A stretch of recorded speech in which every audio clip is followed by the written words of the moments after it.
Hello and welcome to Teenagers Untangled, the audio hug for parents going through the teenage years. I'm Rachel Richards, journalist, parenting coach, mother of 2 teenagers and 2 bonus daughters.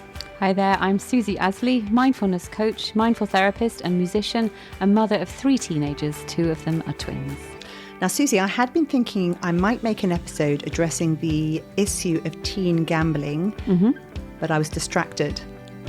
By your gambling or? Which is ironic given the topic. That study we mentioned in the chat, you know, the one we had before? Yes. Where it was shown by organisational psychologist Adam Grant. Yeah.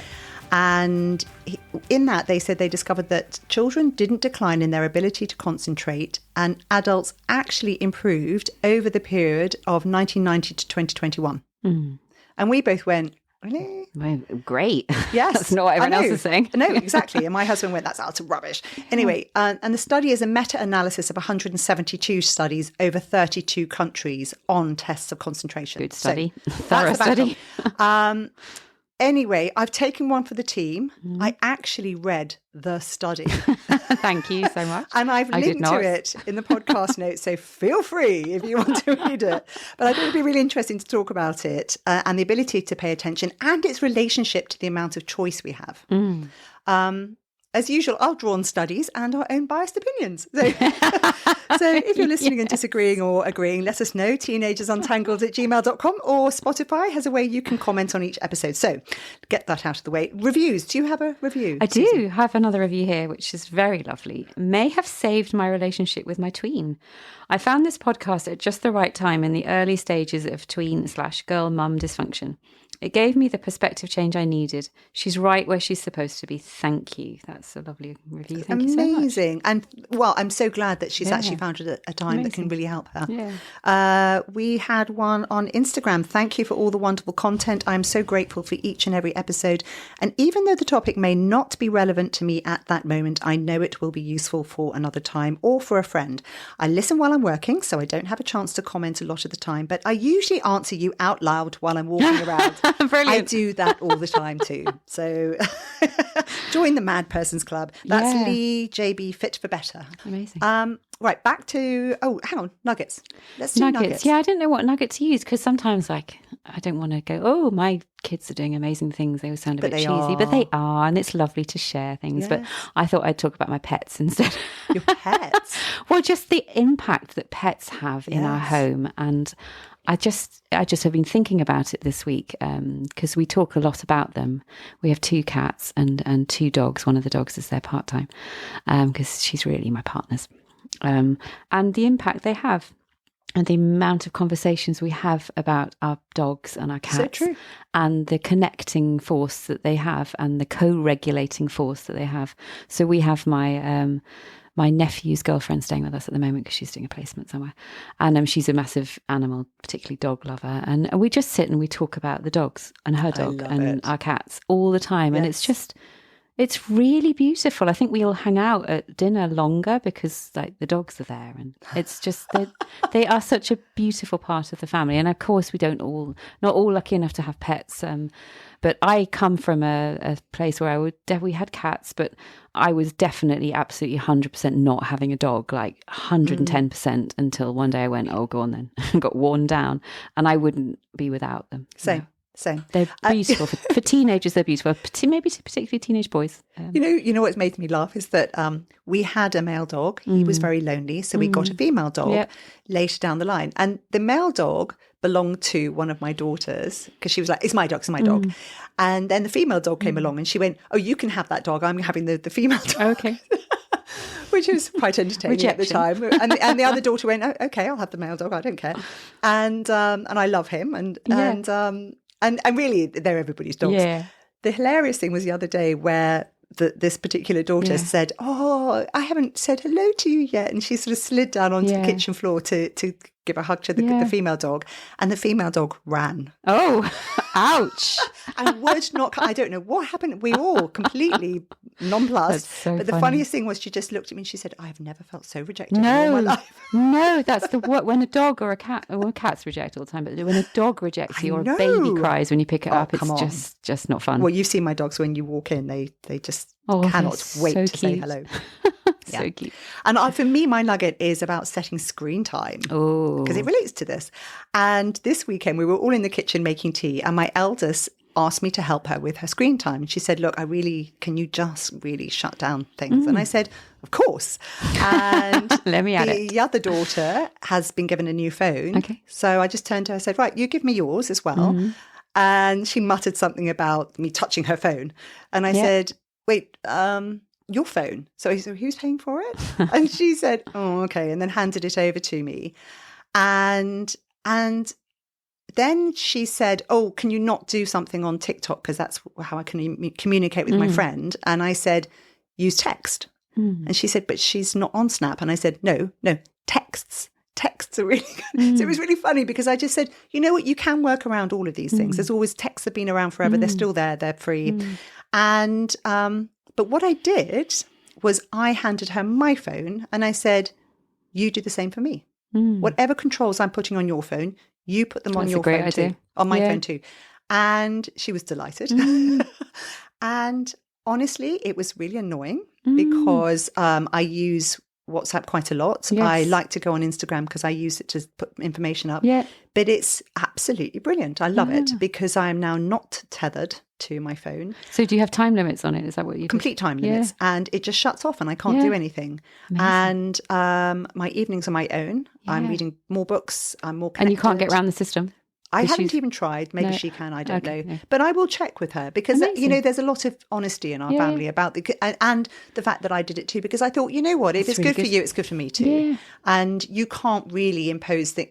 The truth is, whatever age we are, this is really, really hard. It's hard, yeah. So I'm actually, my goodness, thank you. I love it. And That's I like that because I talk to my younger boy who struggles with screen time a bit and we say, well, we'll do it together because, you know, as you say, it's really challenging. I find I use it all the time for work, but also you get stuck in it, don't you? Yeah.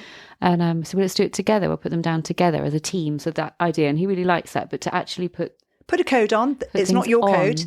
So I've got a code she can't access. She's got a code I can't access. Yeah. We're looking after each other. That's it's brilliant. I like that. Very brilliant. happy. Thank you for that. So coming back to the study on paying attention, and it was called, this is the title of it, Is There a Flynn Effect for Attention? Have you heard of a Flynn effect? No. So the Flynn effect is basically the fact that IQ, as tested, the way it's consistently tested, increased by an average of 3 points globally per decade in the 1900s. Okay. A man called Flynn realised this, which is why it's called the Flynn effect. Okay.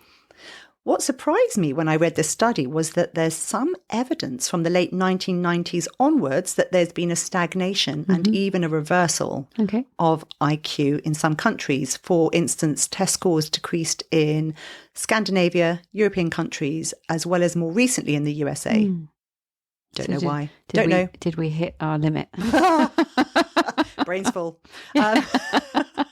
But that's not actually the focus of this study. So this was looking at our ability to pay attention. They used something called the D2 test of attention, which measures selective, so what you're choosing to pay your attention to, and then sustained, how long. Okay. So it's which and how long, and also your visual scanning speed. Okay. And what they do is they give you a paper and pencil and they ask participants to cross out any letter D with 2 marks around, which are above or below it in any order. Okay. Gosh. The tests were conducted on adults and children between 1990 and 2021, and they found concentration performance in adults had been increasing over that time and stayed the same in kids. But this is the thing that caught my attention. They saw a shift in test-taking styles in children. Okay. And what's happened is there's been an increase in impulsive test-taking. So where they get it wrong because they're going much quicker. Okay. And that's interesting. Yeah, isn't that nice to me? That's more interesting. Yeah. Anyway, so the instruction, so they pontificated why. They said maybe the instructions provided for the test may emphasize speed over accuracy. Yeah. Maybe they think that being faster is the same as being more successful or competent, or maybe because these tests aren't that important in their heads now compared to other things. They don't really care as much. They just want to get through it. Okay, so it could be any of those things. So when it comes to the ability to pay attention, do you think this is true? Like, do you think your ability to pay attention is the same as what? As it was, say, like in 1990? Can't remember. No. What did you just say? I think I can still really concentrate. Yeah, no, I can. And deeply, if I'm focused on something that interests me, but I can get very easily distracted. Yeah. I think I'm more discerning. Like, I think when I was younger, I would think I was quite, studious in school, and I would, You were such a good girl. Yeah, sometimes, not always. But when I was training to be a musician, like focusing on practice, like my concentration, I'm sure, was practiced through the practice. Yes. So yeah, I could definitely focus. But I think now I don't know, there comes a maturity or a discernment, doesn't it? I don't want to do that. So it's not as important. Whereas I would just concentrate because I thought I had to before. I don't know. Yeah, I want to pause on that. It's like there's a difference between the ability to concentrate and the wish to concentrate. Like those aren't the same thing. I think that's absolutely spot on. I think that's spot on. And I just want to pause on that because my daughter, who I've mentioned before, who is, in fact, both my daughters debate, but one of them is more in the debating world now. And she, apropos nothing, said this weekend, I can feel my brain working so much harder. I can feel it because the thing about debating is you have to concentrate for the entire time. Everybody is speaking, every single person, because if you miss one point, then you will not be able to counter it, and you'll be shamed. Yeah. So and she said, I have noticed that it's absolutely spilled into everything else. So my ability to pay attention in classes, my ability to concentrate on writing essays and pulling apart the points. So I think it is kind of a muscle. So when we're not using it. So when we hear all this research that says, we can't concentrate anymore, that's not maybe I don't know. Haven't done any research on it. Maybe it's not our innate ability to concentrate, but it's that we haven't practiced it so much. Yeah. I think that's true, but that we could if we wanted to, if we could, and we would get better at it if we cared. Yeah. Another study conducted by Microsoft some time ago it came up with the average human attention span in 2000 was 12 seconds. Okay. By 2013, it was only 8 seconds. Okay. And they said that's 1 second shorter than a goldfish. Okay. And how did they measure that? Well, very good question. The researchers surveyed 2,000 Canadians using EEGs, so electroencephalograms, to study the brain activity of 112 participants. So it wasn't all of them that they used the EEGs on. And they said overall, their conclusion from this was that overall digital lifestyles have a negative impact on prolonged focus, multi-screening behaviour, media consumption, social media use, and technology adoption rate were listed as top factors that impact attention span. Okay. Yeah, I mean, that all makes sense, doesn't right? it? That's what we all experiential, we feel it in ourselves. But what about the quality of the concentration? I mean, I like to think my concentration is better than a goldfish's, but it might not be. Well, they said that tech adoption and social media use are training consumers to become better at processing and encoding information with short bursts of attention, like high attention. So maybe it's that it's much shorter, but it's more concentrated.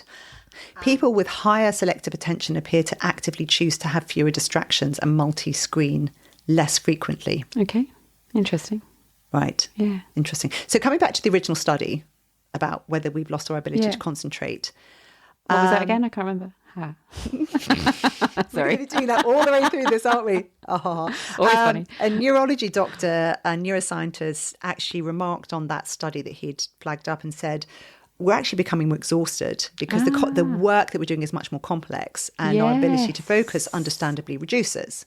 Oh, that's interesting. So actual exhaustion and tiredness, of course, is going to affect our ability to concentrate, isn't it? I mean, that's kind of like, I wonder whether the type, because we know, because we've done an episode on sleep. Yes. Was it episode 9? I have no idea. I never remember. So we have done a whole episode on sleep and why it's so important for teenagers. And I've been reading a book called The Collapse of Parenting by Leonard Sachs. And he talks about a boy who was brought to him.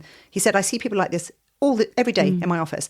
A boy brought to him on ADHD medication because his parents said the light had gone out of him.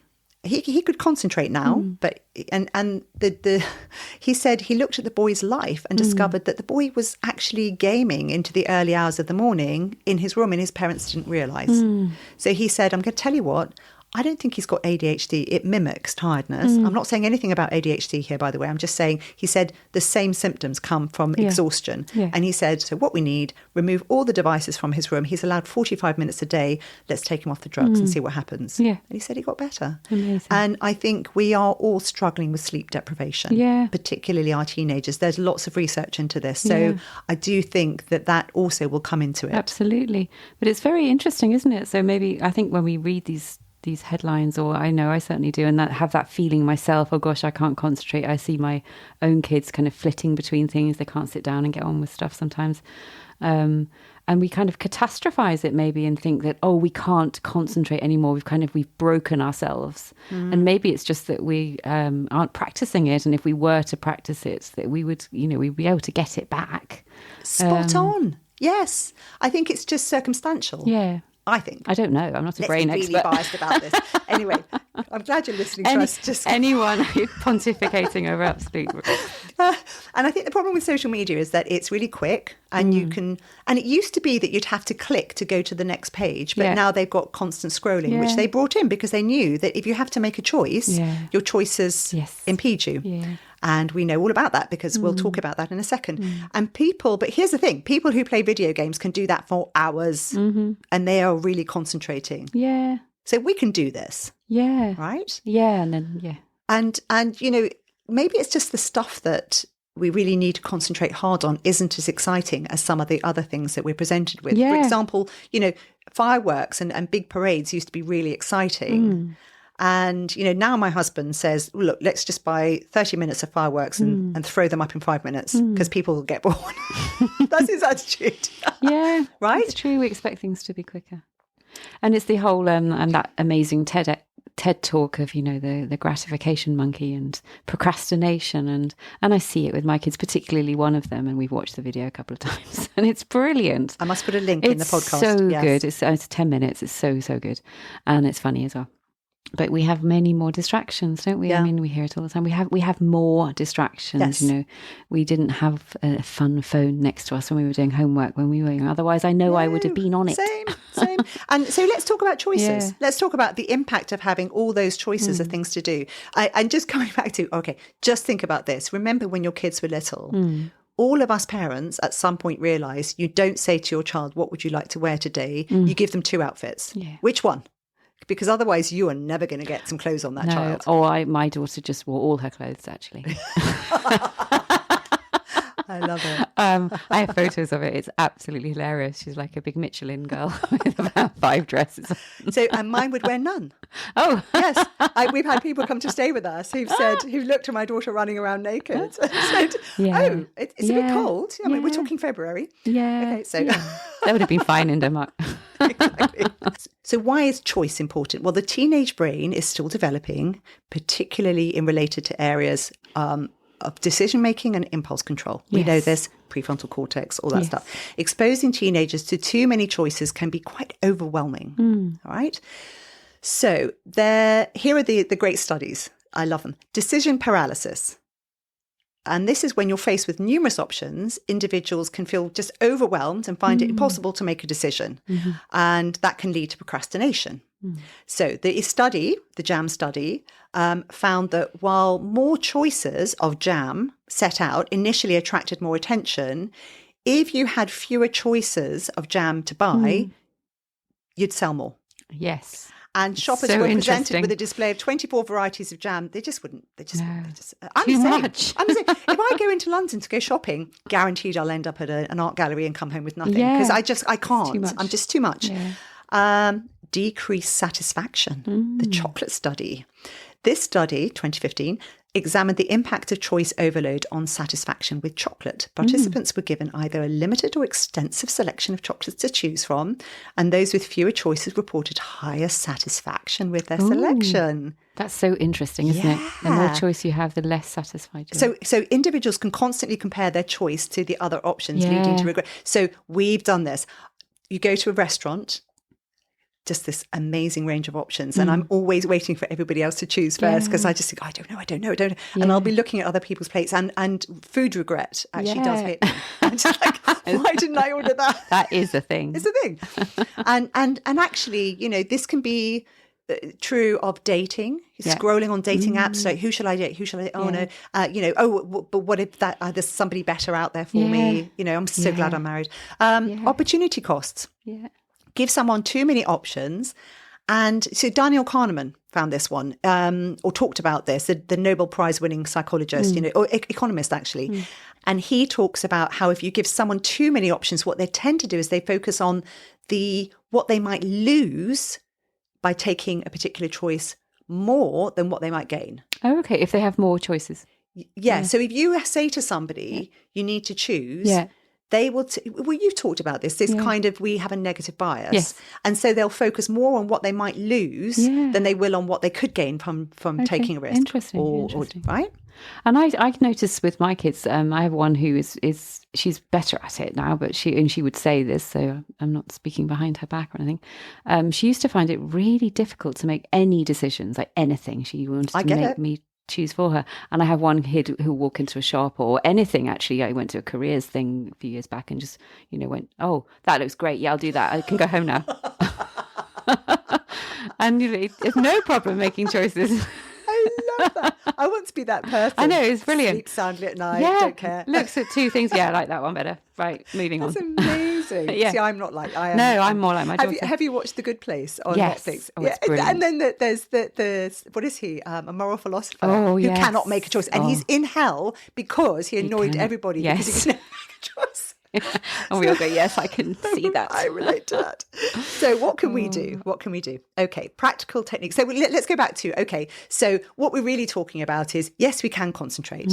We're not broken. Our kids can concentrate if we help them. So things and if you're that a can help us. brains expert and you disagree, please let us know.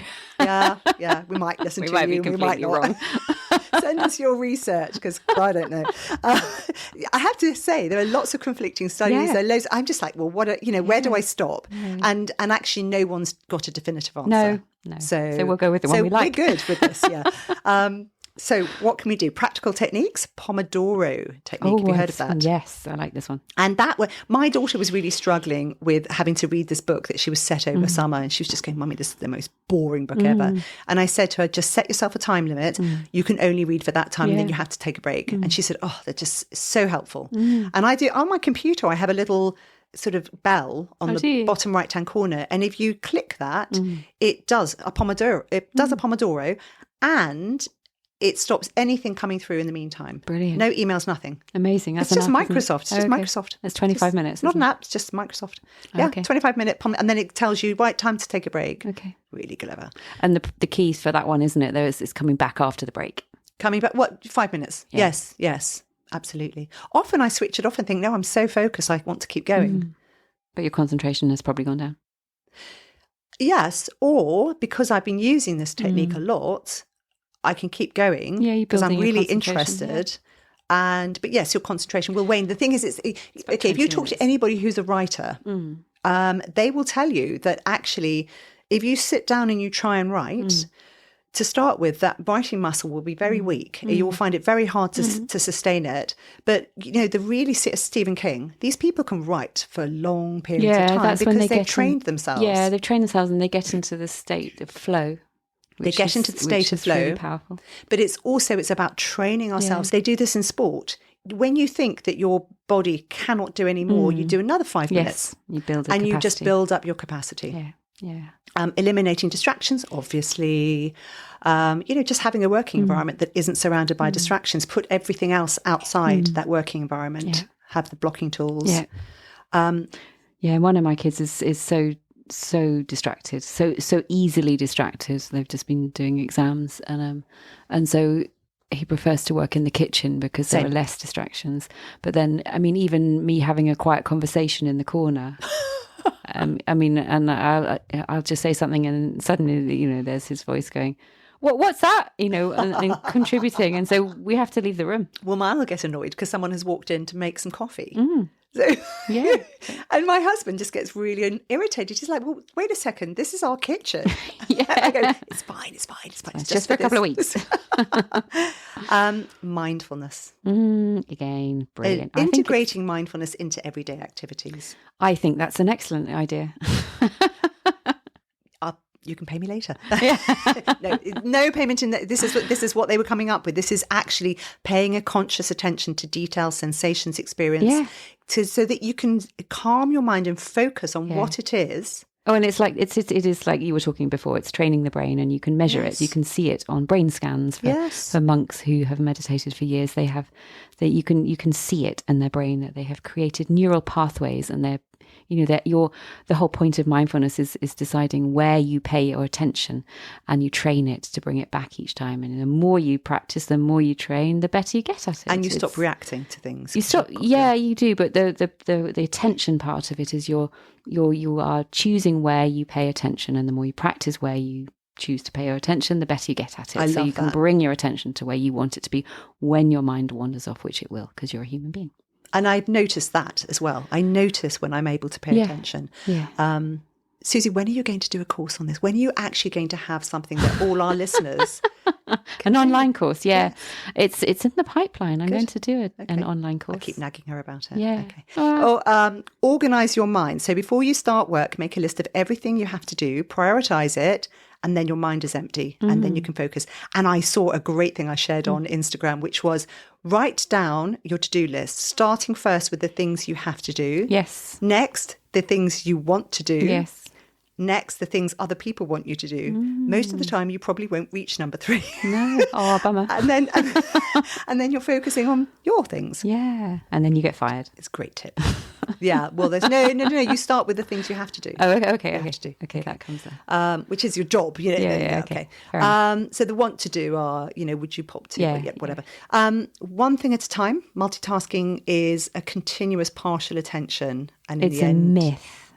Multitasking, the benefits is absolute rubbish. Yeah. Yes. And there's a guy in my yoga class who gave a really good tip. He said, I will not open my emails until I know I have time to actually read and respond to every single one. Wow. I probably wouldn't. I would never open them then. Job done. There is that. I think that's why my kids don't ever open theirs. Oh, taking a break in a natural environment is better than doing it in an urban environment if you can. Yes. So they like did a survey in the University of Michigan where they asked one group of students to walk around an arboretum and another around a city, and the latter scored significantly lower in concentration tests. Yeah. Well, it's amazing. I mean, the research on the effect that nature has on us and on our nervous system is extraordinary. I mean, we know it, we feel it, but they now can show us. And then we go, oh, it's true.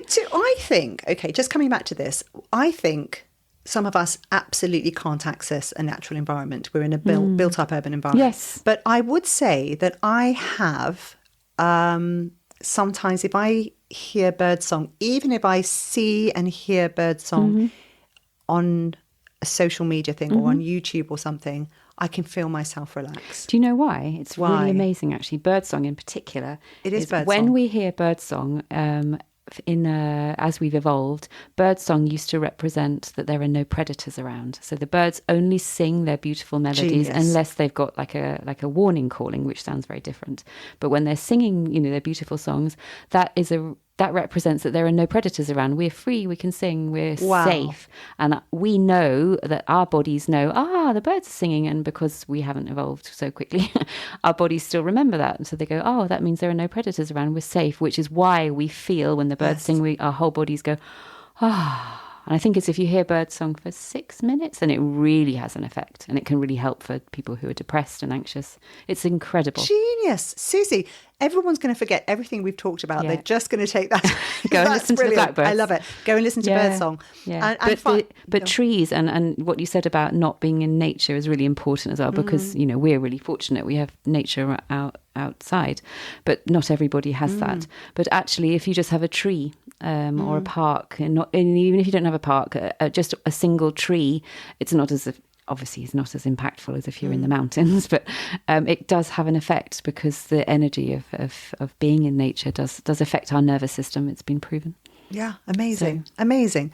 And finally, don't carry that digital leash 24/7. No. Put the time locks on and things. It's great. I love it. I mean, I can still access things on my computer, but I don't want to. No, it's more effort then, isn't it? So, yeah, honestly, Yeah. recommend it. That's it from us. Don't forget to tell us what you think. Yeah, and where we're wrong. Disagree with us as much as you like. I don't mind. I'm just rummaging around trying to find answers to things in life and mostly coming up with just my own opinions. Which is great. Yeah, and go and listen to some birds singing. Listen to I birds think singing. is the lesson for today. Give us a review or share it with another person if you think somebody else might find it useful. You can email us at teenagersuntangled@gmail.com. We're both on social media outlets. The website where you can sign up to my newsletter, access the blog and other episodes is www.teenagersuntangled.com. Susie is doing some incredible work, including writing this mindfulness course that she's going to... Because I keep nagging her about it. I will. And Thank she you. has a free 15-minute consultation. You can Do you still do that? I'm not doing that at the moment. It's on every single one of these episodes. You know that. Yeah. So, okay, don't go. Maybe just cut that bit out. For now, it will come back, but at the moment not. All right. Well, but you can contact me. message her. You can Go on. email me. You can Yes. contact me, and you can access all my social media outlets. Which my website is www.amindful-life.co.uk. She's been doing lots and lots on all sorts of reels. What's the latest one that you just did? I'm talking This about one on LinkedIn that's really LinkedIn. taken off. I'm doing. Which one's that one? Well, I did a post today on empathy, leadership, empathy, and how to hold space. Yes. Because that's a really important skill that we can learn, and that's really tied to being vulnerable and empathetic, and that's really important in the home. With our families, that we can hold space for each other, and also in the workplace. So if you're going into work, that's actually a really useful thing to have in your work environment. Absolutely, and spread the word. Spread it. Yeah. I'll come and do a workshop. Right, that's it. Big hug to you. Yeah, and bye-bye for now. Bye-bye for now.